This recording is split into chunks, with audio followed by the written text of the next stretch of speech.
ओ hello book readers. जरा सोचें, एक ऐसा रिसाला जो 1941 में शुरू हुआ, क़याम पाकिस्तान से 6 साल पहले, और आज 2026 में भी छप रहा है। ना टीवी ने उसे ख़त्म किया, ना इंटरनेट ने, ना मोबाइल गेम्स ने। यह है तालीम और तरबियत।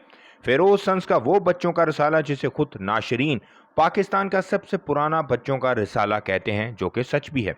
आज की वीडियो में हम बात करेंगे इस रिसाले की जिसने 3 नस्लों की तरबियत की, लफ्जी मानों में। तालीम और तरबियत अप्रैल 1941 में लाहौर से शाया होना शुरू हुआ। पब्लिशर्स थे फेरोज संस और रिसाले की सरपरस्ती ज़हीर सलाम के हाथ में रही। ये वो दौर था जब बड़े सगीर में बच्चों के लिए मेयारी उर्दू अदब तकरीबन नापैद था। छोटी नाकिस छपाई वाली कहानियों की किताबें ही दस्तियाब थीं। ऐसे में एक महाना रिसाला जो बच्चों के जहनी और अखलाकी तरबियत के लिए वक्फ हो, अपनी मिसाल आप था। तालीम और तरबियत ये नाम खुद एक मंशूर है। सिर्फ तालीम नहीं बल्कि तरबियत भी। रिसाले में नात, इस्लामी तालीमात, शायरी, लतीफ़े, मुसव्वरी का गोशा, सुनहरी बातें, पाकिस्तान की तारीख, 10 मिनट के ड्रामे और पहेलियाँ, सब कुछ शामिल होता था। मकसद साफ था, बच्चों को हंसाएं भी और उनके किरदार की आबियारी भी करें। 1961 में पाकिस्तान रिव्यू ने लिखा, उर्दू लिखारियों में तालीम और तरबियत के एडिटर सईद लख्त बच्चों में सबसे मकबूल थे। ये कोई मामूली बात नहीं थी। इस वक्त उर्दू अदब के कई बड़े नाम बच्चों के लिए लिख रहे थे, मगर सईद लख्त का असलूब, उनकी सादगी और बच्चों की नफ्सियात की समझ उन्होंने सबसे अलग कर देती थी। तालीम और तरबियत की एक खास बात यह रही कि उसने मशहूर क्लासिक नावलों के तराजिम भी किस्तवार शाया किए। इस तरह उन बच्चों तक जिनकी रसाई अंग्रेजी अदब तक नहीं थी, दुनिया की अजीम किस्से उर्दू के रास्ते पहुंचे। यही वो काम था जिसने रिसाले को महज तफरीह से बढ़ाकर एक तालीमी इदारे का दर्जा बना दिया।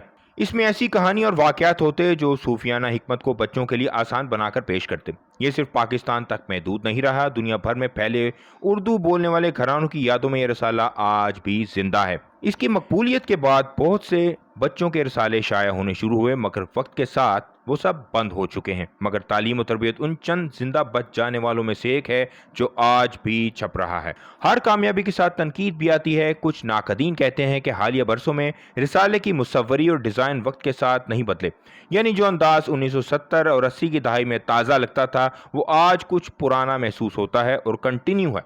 मगर यही बात उसकी अनफरादियत भी है। एक ऐसा रिसाला जो नॉस्टैल्जिया और रिवायत को आज भी जिंदा रखे हुए है। सबसे हैरानकुन बात है कि 2024 और 2026 की शुमारों में भी तालीम और तरबियत इसी जज्बे के साथ मौजूद है। जश्न आज़ादी की खसूसी शुमारे, तहरीक आज़ादी के हीरोज़ पर मज़ामीन और वही पुराना नस्बुलैन, तालीम और तरबियत साथ साथ। एक ऐसे दौर में जब यूट्यूब और टिकटॉक बच्चों की तवज्जो खींच रहे हैं, एक प्रिंट रसाले का 85 साल से जिंदा रहना खुद एक कहानी, एक अचीवमेंट है। तो दोस्तों, ये थी तालीम और तरबियत की कहानी। एक ऐसा रसाला जिसने ना सिर्फ कहानियां सुनाई बल्कि नस्लें गढ़ी। अगर आपके बचपन में भी ये रसाला आपके घर आता था, कमेंट में ज़रूर बताएं कौन सा हिस्सा आपको सबसे ज़्यादा पसंद था। सबसे पहले कौन सा पेज आप पढ़ना पसंद करते थे। अगर ये वीडियो पसंद आई है तो चैनल को सब्सक्राइब करें, किताबें पढ़ें, इल्म फैलाएं, जुड़े रहें बुक ट्यूबर टॉलस्टॉय के साथ। अगली किताबी मुलाकात तक पढ़ते रहें, सोचते रहें।